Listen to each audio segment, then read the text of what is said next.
하나님의 교회를 하나님 말씀 보겠습니다. 하나님 말씀 창세기 3장 12절 말씀입니다. 창세기 3장 12절 말씀입니다. 창세기 3장 12절. 다 차신 줄 알고 우리 한 목소리로 읽도록 하겠습니다. 시작. 아담이 이르되 하나님이 주셔서 나와 함께 있게 하신 여자 그가 그 나무 열매를 내게 주므로 내가 먹었나이다. 아멘. 이 시간 특별한 존재다라는 사람은요 자기의 존재에 대해서 열등의식을 갖고 패배의식을 가지면요 절대로 행복하지 못해요. 그래서 긍정적으로 생각하자는 얘기가 아니라 여러분은 진짜로 하나님 앞에서 특별한 존재입니다. 구별된 존재거든요. 이 세상에 수많은 사람들이 있지만은 그들 중에서 예수님을 믿는 사람은 많지 않습니다.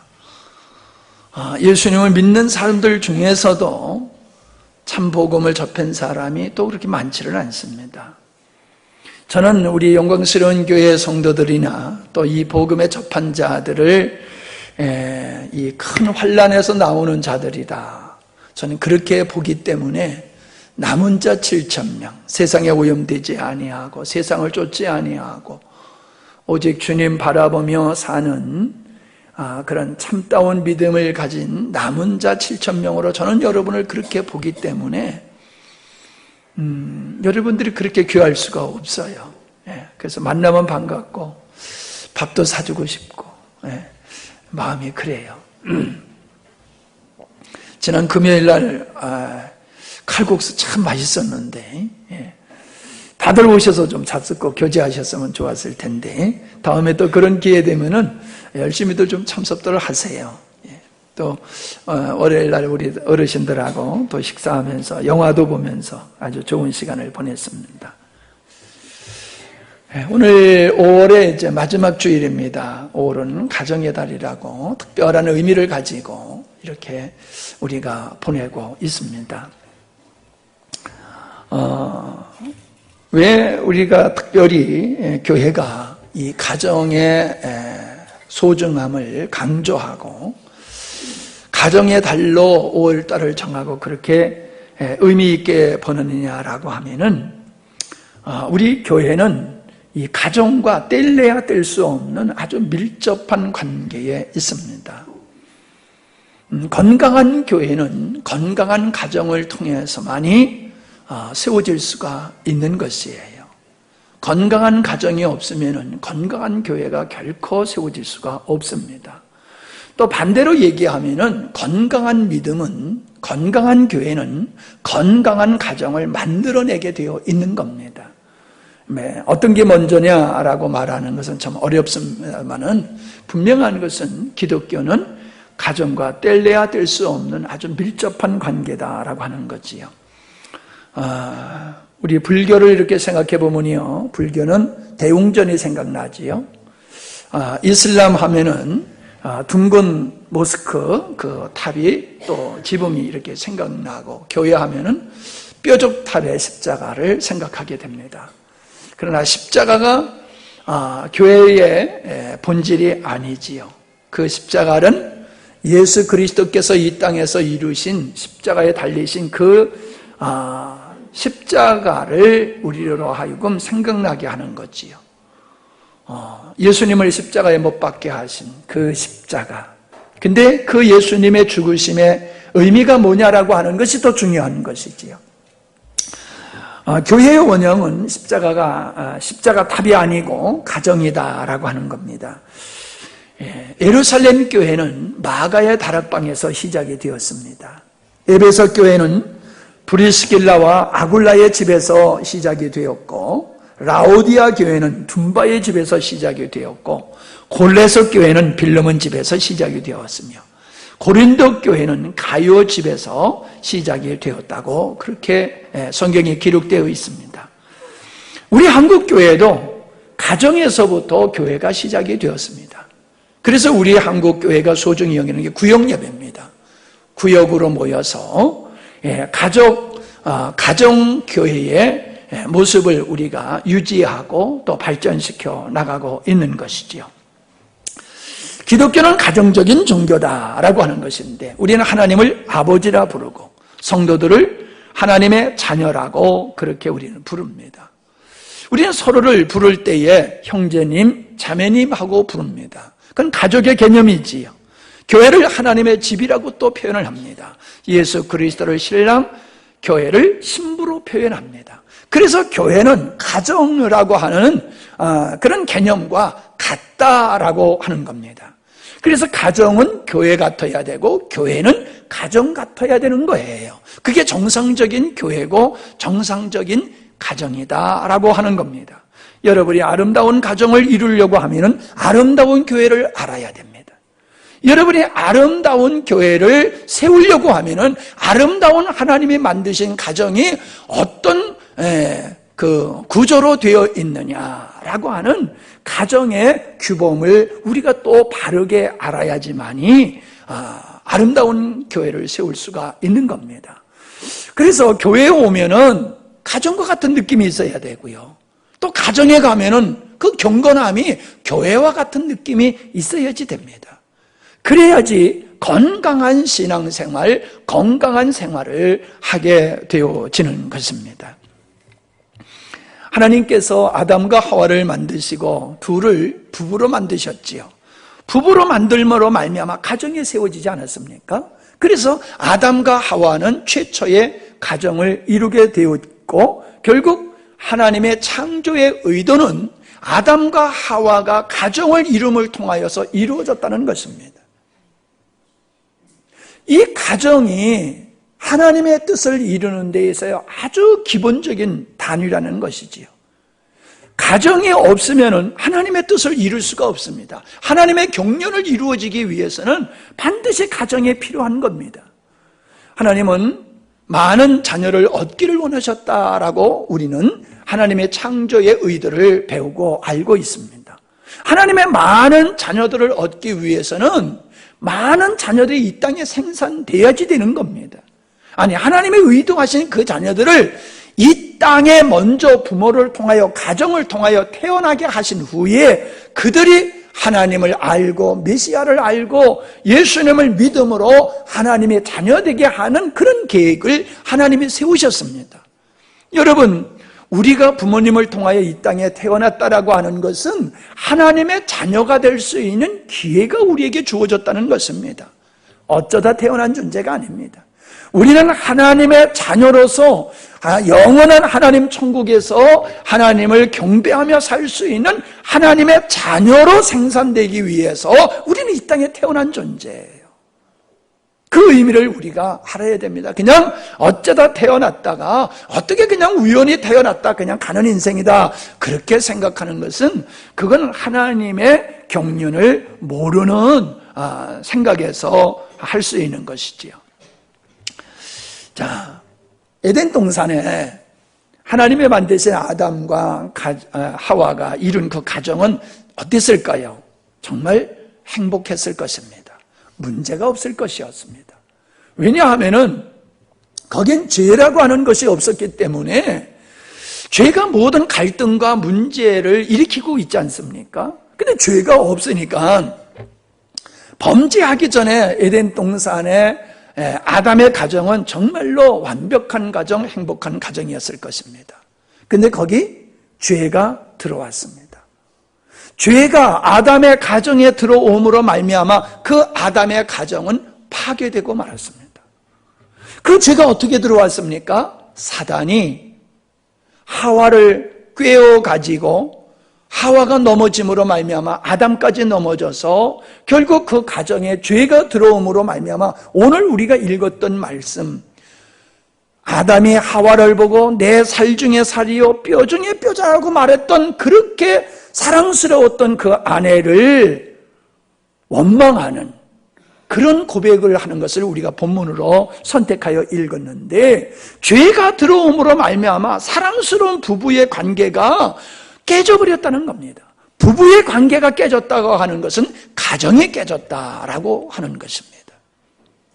사단은 아담과 하와가 범죄함으로 말미암아 그 결과로 하나님의 만드신 하나님의 목적을 이루기 위해서 만드셨던 그 아담의 가정을 파괴했다라고 하는 겁니다. 이게 사단이 한 일입니다. 아담을 범죄케 해서 사망에 이르렀던 것과 같이 아담이 이루고 있던 가정을 깨므로 말미암아 하나님의 경륜을 파괴하려고 했던 것이 사단의 역사입니다. 그런데요, 결국 우린 노아 시대 때 하나님께서 범죄한 인류를 다 심판하시는 모습을 보게 되지 않습니까? 그런데도요, 하나님은 노아라고 하는 한 가정만은 하나님께서 보존하셨어요. 노아 한 사람을 구원하신 게 아닙니다. 노아를 통하여 노아의 가정을 하나님께서는 보호하셨어요. 왜요? 하나님의 경륜을 이루기 위해서. 그 가정을 통하여 이루시는 하나님의 경륜을 이루기 위해서 인류를 심판하시되 노아의 가정은 하나님의 보존하셨다는 겁니다. 사단은 반대입니다. 어떻게 하든지 가정을 파괴하는 일을 합니다. 어떻게 하든지. 결국 노아의 가정도 사단의 역사로 말미암아 분열이 일어나기 시작하지 않습니까? 술 먹고 그가 취하여서 추행을 했을 때에, 그 정말 출태를 벌였을 때에 그 아들이 그것을 보고서 비난함으로 말미암아 저주를 받게 되어지는 이런 일로 말미암아 또 다시금 그 가정에 문제가 발생하고 있는 모습을 보게 되어집니다.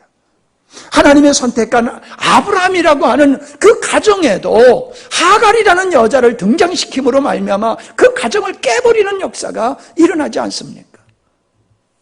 우리는 성경의 역사에 보면은 항상 그 하나님의 선택한 역사 속에 그 가정을 이 원수들은 어떤 방법이든지 흔들고 무너뜨리고 깨는 이런 일을 하고 있다라고 하는 것을 우리가 볼 수 있습니다. 우리는 역사를 보더라도 이 가정이 무너지게 되어짐으로 역사가 아주 참 끔찍한 혼란과 저주를 받게 되고 멸망되어지는 것을 우리가 보게 됩니다.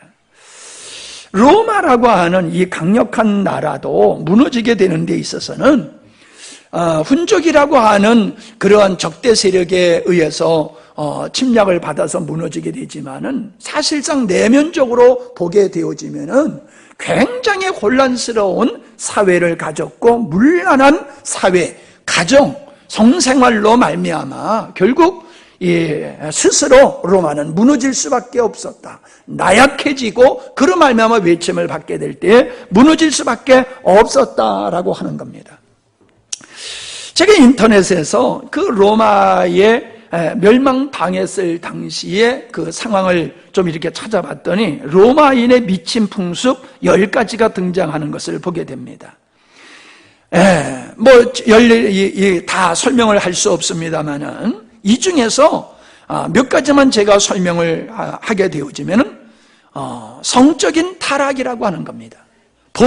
보편적인 불륜이 아주 보편적이었다라고 하는 것이고, 그 불륜으로 말미암아 버려진 아이들이 그렇게 많았다는 겁니다. 버려지는 아이들이 그렇게 많았대요. 종을 통해서 난 아이도 버려지고, 그렇지 않는 상태에서 정상적이지 못한 상태에서 태어난 아이들을 그렇게 많이 버렸다라고 말합니다. 그 버리기 전에 방법이 낙태였다라고 하는 것이지요. 그래서 낙태와 버려진 아이들이 아주 심각하게 많았었다라고 하는 것이고요. 노예제도가 아주 심각했다라고 하는 것이고, 그 성적인 문란이 얼마나 심했냐면 결혼 전에 그 성생활을 너무나도 당연하게 여겼고, 신랑의 친구들과도 성생활을 하는 것을 아주 자연스럽게 받아들이는 그런 사회적이었다라고 기록된 것을 제가 볼 수가 있었습니다. 이러한 사회적인 문란한 성적인 행위와 사회적인 배경이 결국 무엇을 가져왔느냐 하면 가정을 나약하게 만들고 가정이 무너지게 되고 가정의 무너짐으로 사회가 무너지게 되고 결국 로마는 멸망을 당할 수밖에 없게 되었다라고 하는 것이 역사적인 우리에게 주는 교훈임을 우리가 알 수 있습니다. 우리는 하나님께서 이 가정을 천국과 같이 만들 수도 있고 지옥과 같이 만들 수도 있음을 우리에게 보여주고 있습니다. 하나님은 우리의 가정을 천국으로 만들길 원하십니다. 작은 천국과 같이. 그래서 가정을 통하여 하나님의 뜻을 이루려고 하지만 마귀는 어떻게 하든지 가정을 지옥으로 만들어서 사람의 인격을 파괴하고 삶을 파괴하고 사회적인 모든 것을 무력화시키는 일을 위해서 이 가정을 지옥으로 만드는 일을 사단이 하고 있다라고 하는 것을 우리는 잘 알아야 될 줄 믿습니다. 자, 잘 여러분이 들으시기를 바랍니다. 우리 가정에서의 부모님의 역할의 중요성은 우리가 잘 알고 있습니다만은 6살까지 그 아이의 심성이 형성이 되어진다라고 하는 겁니다. 다시 말하면 어렸을 때 12살 때까지 이미 인생관, 가치관, 세계관, 국가관이 12살 때에 2살 되기까지 다 형성이 된다는 겁니다. 다시 말하면 초등학교를 졸업하기까지 아이들은 그 정체성이 형성되는 것이다 라고 하는 겁니다. 여러분, 이러한 일을 그 아이가 건강하게 자라게 하는 데 있어서의 이 중요한 역할을 누가 하느냐 하면은 부모님이 해야 된다는 겁니다. 부모님의 역할을 학자들은 92%라고 얘기합니다. 아이들이 자라고 인격이 형성되는 데에 부모님들의 역할이 92%라고. 그리고 사회와 국가의 역할이 8%라고 합니다. 그러니까 얼마나 부모님들의 역할이 가정에서의 자녀들에게 보여주는 그 역할이 얼마나 중요하냐라고 하는 것을 우리는 알 수가 있지 않습니까? 그런데요, 요즘은 누구요? 자꾸 전화 받아봐요. 네. 92%의 역할이 제대로 감당하지 못하니까요, 8%의 역할이 92%의 역할을 능가하는 것이 오늘 현대 사회입니다. 그래서 이 사회와 학교에서 가르치는 이 교육이 가정에서 가르쳐야 할 그 교육보다도 더 강력한 역할을 해서 굉장한 무리를 일으키고 있는 것이 오늘날 이 사회다라고 하는 것입니다. 조금 있다가 제가 더 설명을 하겠습니다만은 오늘날 우리 가정이 건강하지 못하다라고 하는 것이 결국 인생에 사는데 힘들고 어려운 것입니다. 우리 금요일도 우리 집사님들하고 얘기를 했습니다만은 우리가 참 살아가는데 힘들다고 생각을 하죠, 다들. 참 먹고 사는 게 힘들다라는 생각을 합니다. 근데 좀 우리가 큰 눈으로 세계적인 관점에서 보면요, 우리가 정말 잘 사는 겁니다. 네.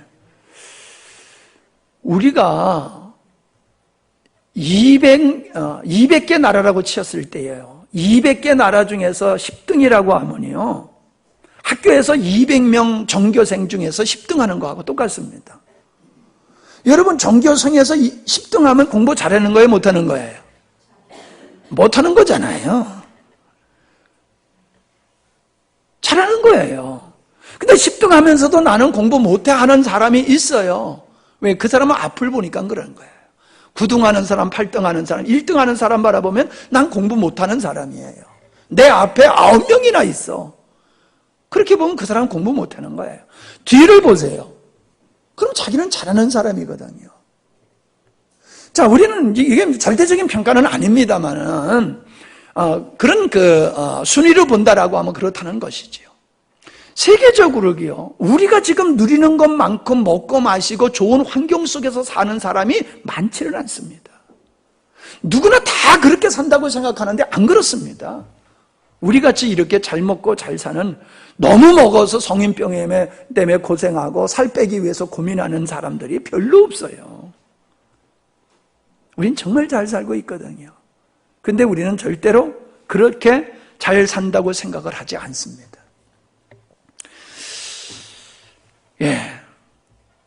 불만, 불평이 어디서 나옵니까? 잘못된 생각에서 나오는 것이지요. 자, 그런데 보십시오. 우리의 가정을 바라보면요, 못 사는 데서, 경제적인 어려움 때문에 우리가 못 산다라고 하는 것이 아니라 잘못된 생각 속에서 우리가 인생을 힘들게 살아가는 것 중에 하나가 뭐냐 하면요, 우리가 아무리 과거에는 어려워도요, 우린 건강한, 그래도 보편적으로 건강한 가정에서 우린 살았습니다. 아무리 힘들고 어려워도요, 부모님과 함께 살았어요. 굶어도 같이 굶고 죽어도 같이 죽는 그런 구조 속에서, 가정이라고 하는 그 가정의 보호 속에서, 그 가정의 사랑 속에서 우리들은 태어났고 자랐고 그렇게 살았어요. 근데 요즘은 어떻습니까? 얼마나 우리 주변에 조부모 밑에서 자라는 아이들을 많이 볼 수 있습니까? 얼마나 많은 아이들이 편모스라에서 자라고 있습니까? 이건 굉장한 불행한 사실이라는 것입니다. 건강하지 못한 상태에서 태어나고, 그래서 자존감이 아주 약해요. 부모님의 사랑 속에서 태어난 게 아니라 자기의 출생 자체가 자랑스럽지 못한 거예요. 떳떳하지 못한 거예요.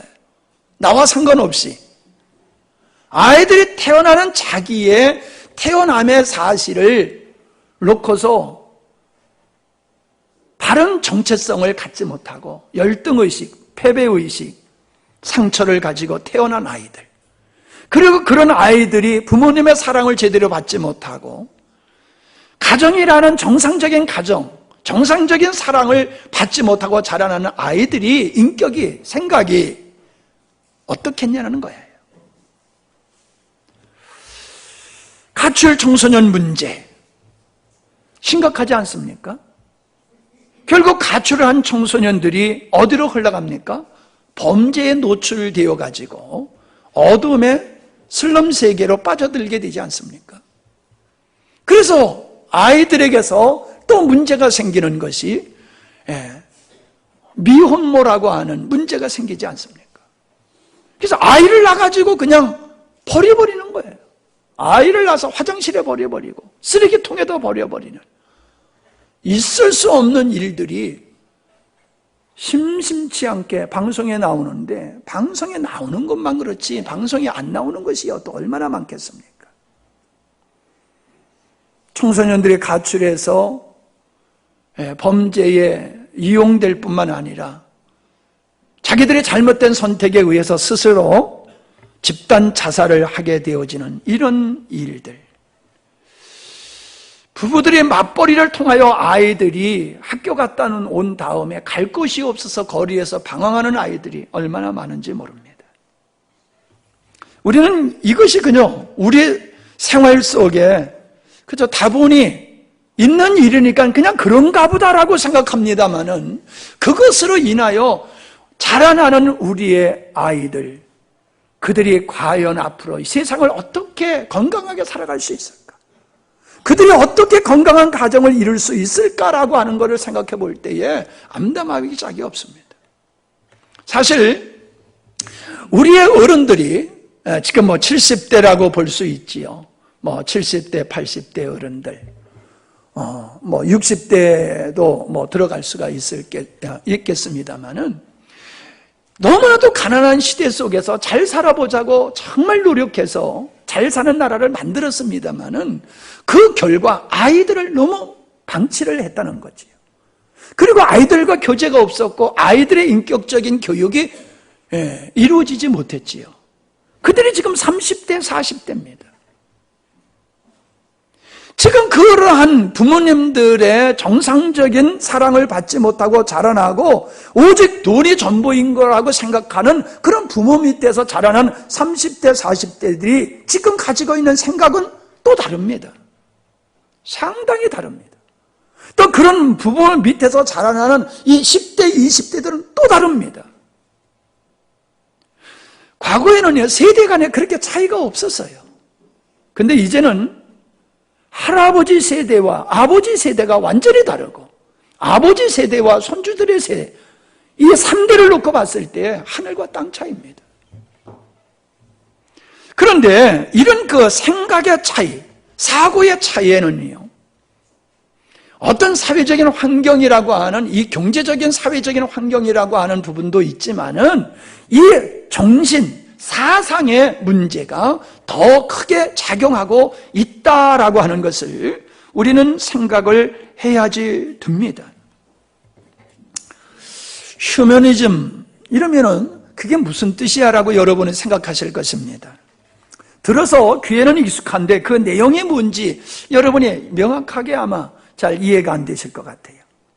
휴머니즘이라는 말은 인간의 존엄성을 최고의 가치로 여기고 인종, 민족, 국가, 종교 따위의 차이를 초월하여 인류의 안녕과 복지를 꾀하는 것을 이상으로 하는 사상이나 태도다라고 하는 겁니다.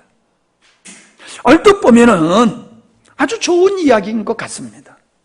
그러나 엄밀히 따져보면은 하나님을 배격하고 진리를 부정하고 인간을 하나님의 자리에 올려놓고 인간의 이성을 최고로 여기는 사상이 휴머니즘입니다.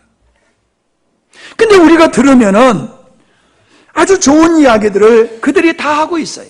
어떤 얘기를 합니까? 평등을 얘기합니다. 인권을 얘기합니다.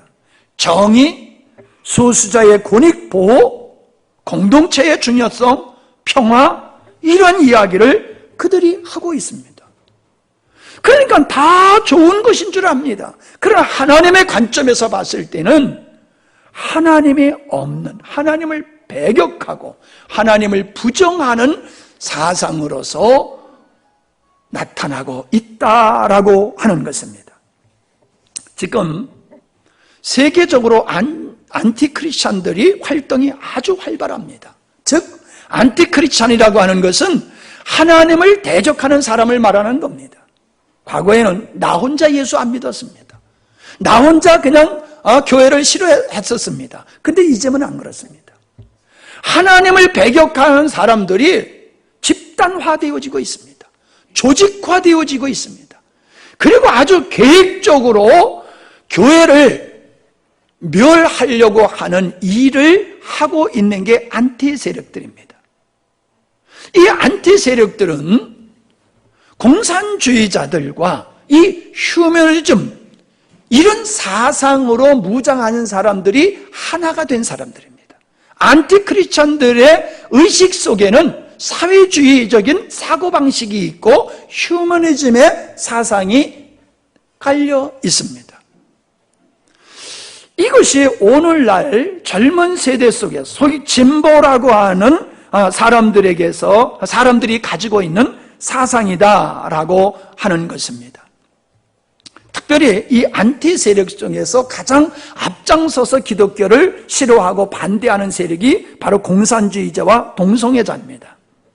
이 동성애가 왜 어떻게 발달되었느냐 하면은 빌헬름 라일이라고 하는 사람이 있었습니다. 이 사람은 정신치료를 하는 사람인데 근로자들을 상대로 해서 상담을 하다 보니까는 그들이 다 신경증 노이즈에 걸려 있더라는 겁니다. 그래서 이 노이로제와 이 신경증에 왜 걸려 있는가라고 그가 분별을 해보니까는 너무 열악한 환경 속에서 이 부부가 생활을 하다 보니까는 성적인 생활을 자유롭게 하지 못함으로 말미암아 그들이 성억압에 눌려 있더라라고 하는 겁니다. 그것으로 말미암아 그 사람이 봤을 때는 이 성적 욕구가 충족되지 않는 것으로 말미암아 사람들은 노이절에 걸리고 신경증에 걸려 있다라고 그렇게 분석을 한 겁니다. 그런데 이러한 그 성적 요구를 막고 있는 그것이 사회적 윤리 규범이나 보편적 가치, 법률, 종교, 교육, 가정제도 이런 것들이 사람들이 가지고 있는 성적 욕구를 억압하고 있는 것이기 때문에 이런 것으로 말미암아 사람들은 불행하게 살고 있다. 그래서 사람들을 행복하게 살게 할 수 있는 방법은 자유로운 성행위를 하도록 하는 것이다 라고 하는 것이 그 사람의 주장입니다. 그 사람의 주장이에요.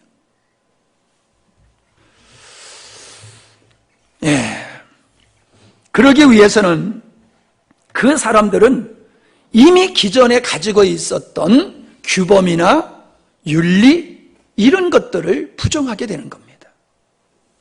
어떤 규정도 부정하고 규범도 부정하고 오직 자기들이 자유롭게 행동할 수 있는 자유로운 성생활을 할 수 있는 것이 그들의 권익을 보장하는 것이고 자유요 평등이요 그것이 행복할 수 있는 것이다.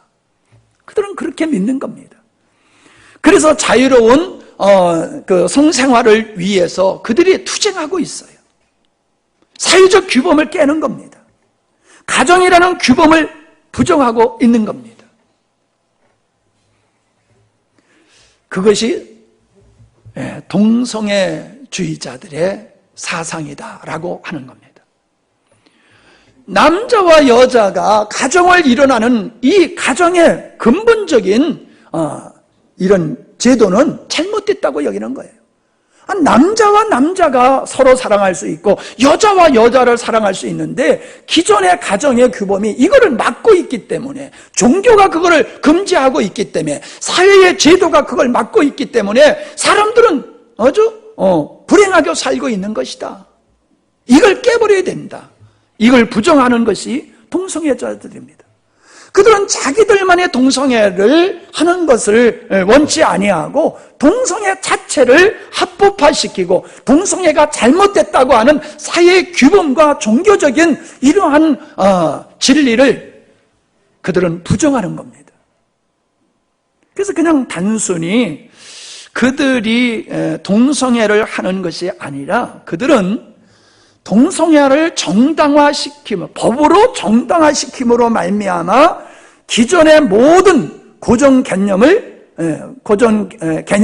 깨버리고 자유로운 성생활을 함으로 말미암아 행복을 누리겠다라고 하는 그들의 사상입니다. 이걸 진보주의자들이 그걸 사상을 그대로 받아들이고 있는 거예요. 이것이 정치적으로 해결해야지 된다라고 그들은 주장하고 있습니다. 그래서 차별금지법을 만들어야 된다. 그래서 국가가 그런 소수자들의 권익과 인권을 보존해야 되는 거다라고 말하고 있습니다. 이러한 그들의 생각은 성경의 진리와는 정면으로 위배되고 이것을 이들의 그 주장은 하나님을 부정할 뿐만 아니라 하나님이 만드신 가정의 윤리와 규범을 전적으로 부정하는 겁니다. 결국 뭡니까? 동성애를 통해 가지고 가정이 무너지는 것이지 않습니까? 가정이 없어지는 거예요. 그래서 그들은 세 가지를 부정합니다. 세 가지. 첫째가 가정이고 둘째가 학교고 세 번째가 교회입니다. 종교입니다. 그들은 가정의 규범이나 가정의 규범을 그건 필요 없는 울타리로 여기고 있습니다. 굴레로 보고 있습니다. 그런 것 때문에 정상적인 성적 욕구를 발산하지 못한다고 생각하기 때문에 그들은 기존의 가정의 규범을 깨버려야 된다고 생각하는 겁니다. 남자와 여자가 이루어지는 가정이 기본적인 것인데 그들은 그거를 부정하는 거예요. 남자와 남자가 가정을 이룰 수 있고 여자가 여자끼리 가정을 이룰 수 있다라고 하는 주장을 그들이 하고 있는 겁니다. 그래서 그들은 그냥 그들끼리만이 사랑의 행위가 아니라 기존의 가정의 제도를 무너뜨리는 것이 그들의 목적이다라고 하는 것입니다. 두 번째는 학교의 교육 제도를 그들이 이용하고 있습니다. 학교에서 윤리를 가르치지 않습니까? 무엇이 옳은 것이고 무엇이 잘못된 것이고 그걸 가르칩니다. 그러니까 학교에서 가르치는 교육이 그들이 생각하는 자기들의 성적 자유를 구속하고 있다고 그들은 생각하는 겁니다. 학교에서의 그 일괄된 교육으로 말미암아 사람들이 인권을, 자유를, 성생활을 침해받고 있다고 믿는 거예요. 그래서 학생 인권 조례를 만들고 있는 겁니다. 학생 인권 조례가 여러 가지가 있는데 그 중에 3가지만 말씀을 드리면요. 첫째, 학생은 임신, 출산, 성적 지향, 성별 정체성 등을 이유로 차별을 받지 않는다라고 하는 내용입니다. 학생이 임신을 하더라도 문제가 안 된다는 거예요.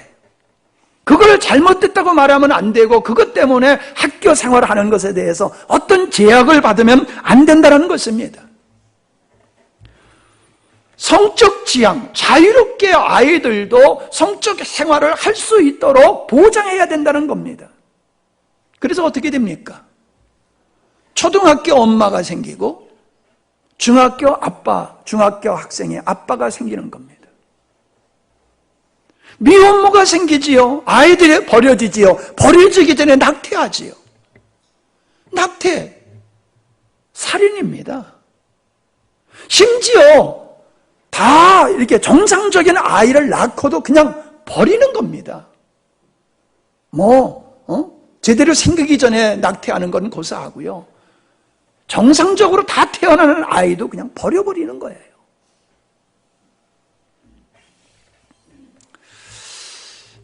한국에서 지금 에이즈 환자가 10대, 20대에서 급속도로 지금 에이즈 환자가 확산되고 있는 게 사실이에요. 현실이에요. 왜 그렇습니까? 성적 지향, 동성애를 인정함으로 말미암아 아이들이 그런 생활을 자유롭게 함으로 말미암아 어른들이 아닌 아이들의 에이즈에 엄청나게 지금 감염되고 있다는 겁니다. 두 번째는 학생은 모든 물리적 및 언어 폭력으로부터 자유로울 권리를 가진다. 이게 학생 인권 조례 안에 있는 내용이에요. 뭔 얘기입니까? 선생님이 아이들이 잘못하더라도 체벌을 가할 수가 없는 겁니다. 아이들을 잘못한다고 체벌을 가하면은 그는 학생의 인권, 그 선생님은 학생의 인권을 탄압하는 교사로 그렇게 규정될 수밖에 없습니다. 그래서 아이들이 무슨 짓을 하더라도 어떻게 하더라도 문제가 되지 않습니다. 시간이 있으면 우리 선생님들 한번 우리 이제 여기 3분이 앉아 계시는데 우리 선생님들이 학교에서 경험하는 것을 한번 나누는 시간을 가져봤으면 좋겠어요. 우리 학생들이 한번 학교에서 여러분들의 학생들이 어떻게 생활하고 있는지를 한번 여러분의 입으로 얘기하는 걸 좀 들어봤으면 좋겠어요. 질서가 없습니다. 규범이 없습니다. 막갑합니다. 그래도 그들을 제재할 수가 없습니다. 아이들의 잘못된 것을 제재를 하고 그들을 벌을 가하면은 벌을 가하는 선생님이 벌을 받게 되어 있습니다. 그러니까 아이들은 제멋대로입니다. 제멋대로예요. 세 번째는 종교사학은 종교를 강요해서는 안 된다라고 하는 겁니다. 이게 특별히 이 기독교에 해당되지요. 성경을 가르치기 위해서, 성경에 근거해서 아이들을 가르치기 위해서 학교가 얼마나 많이 세워졌습니까? 선교사들에 의해서, 교회에 의해서 사학재단이 많이 생기지 않았습니까? 그런데 학교에서 종교의식을 하면 안 된다는 거예요. 종교를 아이들에게 예배에 참여하도록 강요해서는 안 된다는 거예요. 그러므로 결국 학교에서 신앙을 목적으로 성경을 토대로 해서 아이들을 가르치려고 하는 이 학교가 그 설립 취지에 맞게스리 아이들을 가르칠 수가 없는 겁니다. 네 번째로는 학생은 옥내외 집회에 자유롭게 집회를 가질 수 있다는 겁니다. 학생들이 집회를 할 수 있다는 거예요. 데모를 할 수 있다는 거예요. 그래서 선생님을 향하여, 교장 선생님을 향하여 데모할 수 있다는 거예요, 학생들이. 우리가 방송에 보면은, 이번에도 우리가 그런 걸 많이 봅니다만은, 고등학교 학생들, 중고등학교 학생들이 촛불 집회에 나왔다고 그게 방송에 나오고 자랑스럽게 얘기해요. 여러분, 왜 우리 청소년들에게, 미성년자들에게 투표권을 주지 않습니까? 분별력이 약하기 때문에 그런 거예요.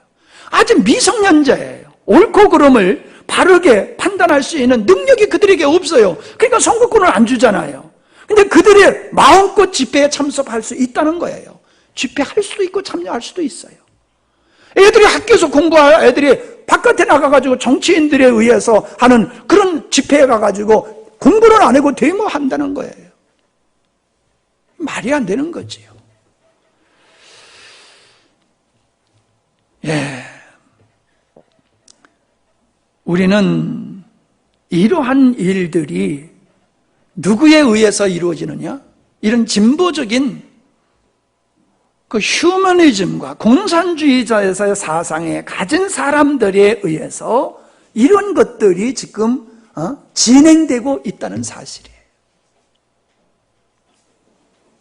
이것으로 말미암아 교육계가 무너지고 있고 가정이 무너지고 있고 세 번째가 교회가 무너지고 있습니다. 교회는 엄격히 한 남자와 한 여자가 가정을 이루는 것을 원칙으로 하고 있지 않습니까? 그게 하나님이 주신 제도고 말씀이란 말이지요. 그래서 간음을 죄로 여깁니다. 이런 교회가 존재하는 이상 그들의 주장은 이루어질 수가 없는 겁니다. 그래서 교회가 이런 말을 하지 못하도록 만드는 것이 차별금지법입니다. 그런 것이 잘못됐다고 말하지 말라는 겁니다. 그런 것이 잘못됐다고 말을 하면 법의 저촉이 되어가지고 벌을 받게 하는 것이 차별금지법입니다. 교회에서 간음은 죄다라고 말하지 못합니다. 동성애는 하나님의 원치 않는 죄다라고 말하면은 그게 죄가 되는 세상을 그들이 만들어가고 있는 겁니다. 그들이 자기들끼리 하는 거야. 그거 어떻게 합니까? 그러나 자기들이 하는 일이 잘못됐다라고 하는 것을 그걸 죄로 만드는 그런 사회를 만들어가고 있는 겁니다. 사람들이 그런 사상에 다 오염되어서 그게 맞다고 여깁니다. 여러분, 믿음을 갖지 않는 사람들은 그런 거 상관이 없습니다. 그러나 믿음을 가진 우리가 입장에서 봤을 때에 건강한 가정과 바른 인격과 바른 삶을 추구하는 우리의 입장에서 봤을 때에는 이런 동성애자들이 가지고 있는 사상과 그들이 추구하는 것은 인류를 파멸로 이끌어가는 것이라는 걸 알기 때문에 우리는 그걸 보고 있을 수가 없는 겁니다. 방치해서도 안 되는 겁니다. 우리는 이걸 막아야 됩니다. 이렇게 되지 아니하도록 우리는 막아야 된다는 것입니다. 요점은 뭡니까? 사단은 사람들의 잘못된 사상을 가지고 가정을 무너뜨리고 있고 교육을 통해서 아이들을 잘못된 사상을 주입시키고 있고 교회가 진리를 선포하지 못하도록 하는 것이 이것이 이런 시대적인 사조의 배후에 어둠의 영이 역사하고 있음을 우리 그리스도인들은 똑바로 볼 수 있어야지 되는 겁니다. 가정을 붕괴시키는 것은 인명경시 풍조인 것입니다. 인간의 존엄성은 어디서 나옵니까? 인간의 존엄성은 인간은 하나님이 만드셨다라고 하는 근거에서 형성이 되는 겁니다. 근데 사람이 우연히 진화론적으로 인간이 탄생됐다고 여기기 때문에 그렇게 생각하는 사람들은 낙태를 죄로 여기지 않습니다. 살인과 자살을 죄로 여기지 않습니다. 진화론이 만들어낸 인면경시 풍조는 가정을 파괴하고 있다는 겁니다. 두 번째는 권위의 붕괴입니다. 오늘날 이 진보적인 사상을 가지고 있는 사람을 어떤 사람 한 사람의 예를 들면요, 그분은요 누구의 권위도 인정하지 않아요. 누구의 권위도. 그 사람을 만나보면요 항상 지도자를 향해서 비판적이에요. 항상 지도자를 향해서 비판적이에요. 그런데요 그 자녀가 똑같이 권위에 대해서 부정을 하는데 부모의 권위를 인정하지를 않아요. 그래서 그 자녀가 술 먹고 방탕생활을 합니다. 부모가 아무리 얘기를 해도 얘가 듣지를 않아요. 왜요? 아버지가 권위를 존중하지 않는 것을 보면서 자신도 모르게 그 아이는 권위에 대한 존중하는 마음이 없는 거예요. 지 하고 싶은 대로 하는 거예요. 아버지가 망친 거지요. 여러분 잘 들으십시오. 비록 권위자들이 잘못한다 할지라도 그 권위에 대드는 것은 하나님이 원하시지를 않는 거예요. 모든 권위는 하나님이 만드셨다고 주셨다고 얘기를 하고 있잖아요. 부모님의 시원찮다고 부모님을 무시해 보십시오. 그럼 자녀가 자기를 무시하게 돼 있어요. 반드시 내가 부모님을 무시하면 자녀들에게 의해서 그 부모가 또 무시를 당하게 돼 있어요. 영적인 권위를 무시하는 사람들이 있어요. 그 목회자를 우습게 알아요. 목회자를 우습게 알아요. 그런 사람들의 자녀를 보십시오. 그런 사람들의 가정을 보십시오. 반드시 문제가 있습니다. 아이들이 권위를 존중할 줄 몰라요. 저는 이러한 것이 성경 안에도 있고 우리의 삶 속에서도 현재에 드러나는 현상을 보면서 이 권위가 붕괴되어짐으로 말미암아 가정과 교회와 사회가 붕괴되어지는 것은 사단의 전략이다. 저는 그렇게 보고 있습니다. 불신앙을 통해서 가정이 무너진다. 그리고 가치관의 혼돈으로 말미암아 가정이 무너지고 있다고 하는 것을 여러분이 깊이 있게 인식을 하실 수 있기를 바랍니다. 여러분, 믿음을 지킨다고 하는 것은 건강한 가정을 지키는 겁니다. 건강한 가정을 지키는 게 믿음을 지키는 거예요. 여러분 자녀들이 어떻게 살든지 어떤 사상을 가지고 살든지 나 몰라라 하는 것은 이건 부모님으로서의 큰 책임을 감당하지 못하는 겁니다. 여러분은 집이 불타가지고 경제적으로 파산을 해가지고 가정이 무너진다고들 얘기하는데 집이 불타서 없어질 수도 있어요. 경제적으로 파산할 수도 있어요. 그래도 그 가정은 무너지지는 않는 겁니다. 가정이 무너지는 건 뭐예요? 아이들의 가정에 대한 가치관이 잘못되는 거예요. 생명을 존중해 여기지 않는 거예요. 가족의 중요성을 모르는 거예요. 돈이면 전부라고 생각하는 거예요. 쾌락을 추구하는 거예요. 이런 것들이 가정을 무너뜨리는 요소인데 이런 것에 우리 자녀들이 오염되고 있는데 오늘날 부모와 교회들은 잠잠하고 있다는 거예요. 지금 여러분이 경제적으로 어려움을 당하는 것은 큰 문제로 여기면서 자녀들이 잘못된 사상에 오염되어서 가정이 무너지고 있는 것에 대해서는 오늘날 부모들이 인식을 못하고 있다는 겁니다. 그걸 인식을 못하고 있어요. 그냥 오직 돈의 문제, 경제의 문제만을 크게 다루지 가치관의 혼돈,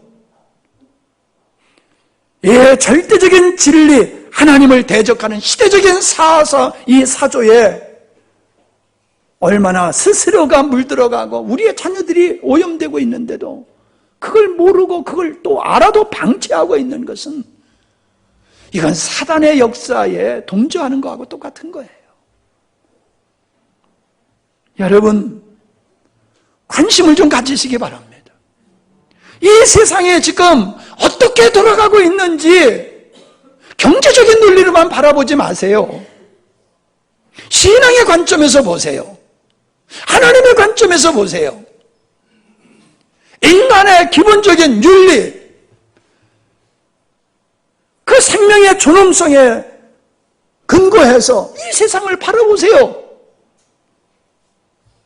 정말 세상이 지금 거꾸로 돌아가고 있습니다. 세상이 거꾸로 돌아간다고 하는 것을 여러분이 보게 되어지면 왜 이렇게 세상이 거꾸로 돌아가나? 그걸 따지고 보면 마귀의 역사 때문에 이루어지는 거예요. 마귀의 역사로.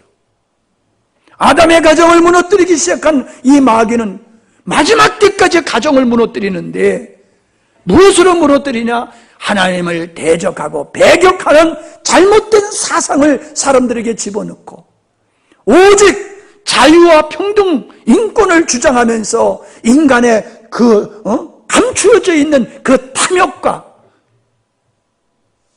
방탕한 생활을 통해서 가정을 무너뜨리고 사회를 무너뜨리고 교회를 무너뜨리고 있다는 사실을 여러분은 똑바로 보실 수 있기를 바랍니다. 제가 교계 지도자들과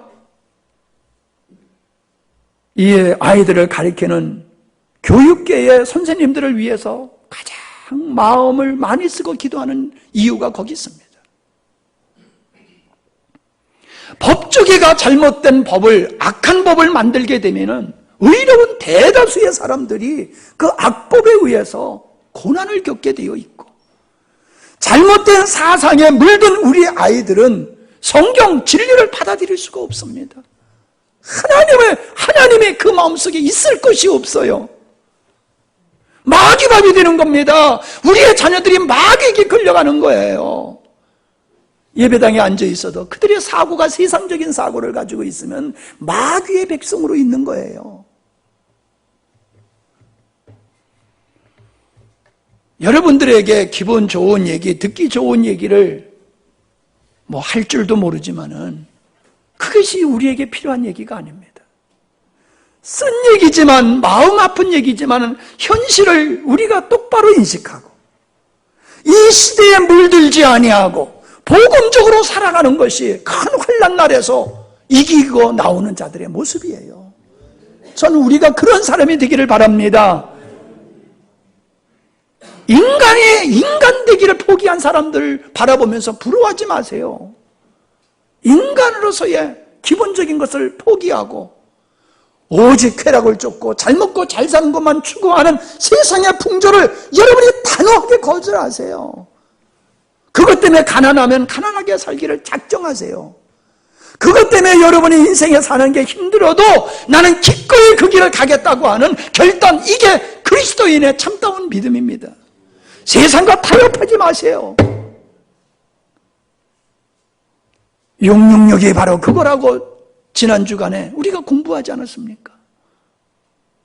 아무쪼록 오늘 함께 예배 드리시는 분이나 이 예배를 방송으로 들으시는 분들은 우리가 살고 있는 시대가 큰 환난 시대라고 하는 것을 알고 시대의 풍조를 따라가지 말고 대적하여 싸워서 믿음을 지키는 우리 모두가 되시기를 주의 이름으로 부탁합니다. 기도하십니다. 하나님 아버지, 세상은 온통 좋은 이야기들을 다 동원해서 거짓을 숨기고 사람들을 미혹하고 속이고 있습니다. 분별 없는 사람들은 사람들의 말에 그냥 넘어가서 갈수록 진리를 배격하고 원수들이 좋아하는 잘못된 논리와 사상을 쫓아서 타락으로, 범죄로 가정이 무너지고 사회가 무너지는 세계로 가고 있습니다.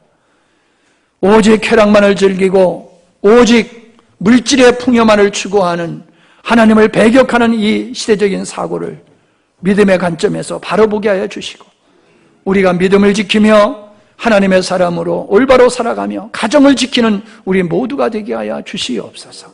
예수님의 이름으로 기도하옵나이다. 아멘.